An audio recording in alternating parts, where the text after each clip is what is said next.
Assalamualaikum warahmatullahi wabarakatuh. Perkenalkan, nama Nita Yulianti, NPM 1911060387 dari jurusan Pendidikan Biologi dengan dosen pengampu Bu Aidi. Untuk memenuhi tugas UAS Kimia Dasar, kali ini saya membuat video pembelajaran tentang larutan. Pengertian larutan.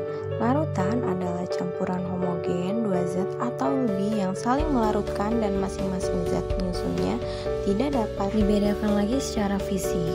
Komposisi zat terlarut dan pelarut dalam larutan dinyatakan dalam konsentrasi larutan, sedangkan proses pencampuran zat terlarut dan pelarut membentuk larutan yang disebut dengan pelarutan atau solvasi. Komponen larutan itu terbagi menjadi dua, yaitu larutan elektrolit dan larutan non-elektrolit. Larutan elektrolit merupakan larutan yang bisa menghantarkan arus listrik, sementara larutan non-elektrolit merupakan larutan yang tidak bisa menghantarkan arus listrik, dan larutan-larutannya ini terdiri atas zat yang terlarut dalam air namun tidak dapat terurai menjadi ion, sehingga tidak dapat terionisasi. Faktor-faktor yang mempengaruhi kelarutan itu yang pertama ada suhu.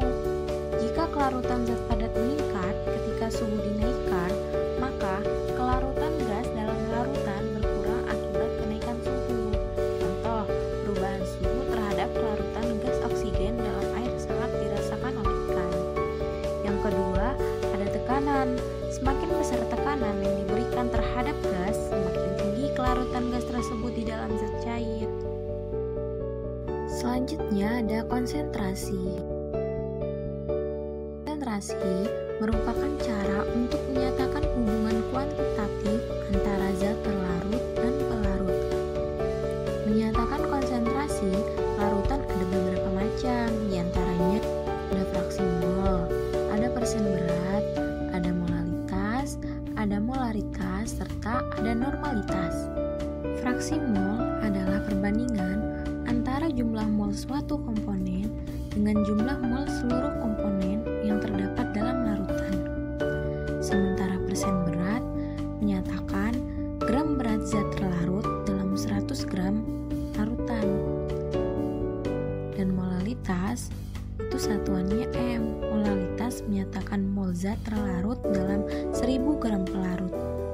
Sementara molaritas menyatakan jumlah mol zat terlarut dalam 1 liter larutan.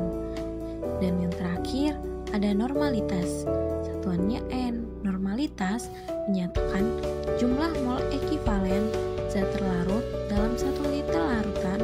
Untuk asam 1 mol ekivalennya sebanding dengan 1 mol ion H+. Untuk basa, 1 mol ekuivalennya sebanding dengan 1 mol ion OH-. Pengaruh pH. Kelarutan dari garam-garam yang berasal dari asam lemah bergantung pada larutannya.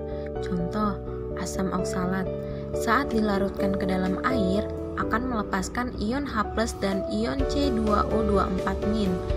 Ion H+ dari air akan bergabung dengan ion oksalat C2O24- membentuk asam oksalat kembali, jadi H2C2O4, sehingga menambah kelarutan garamnya. Baiklah, itulah materi yang dapat saya sampaikan. Jika ada salah kurangnya, saya mohon maaf. Saya akhiri. Wassalamualaikum warahmatullahi wabarakatuh.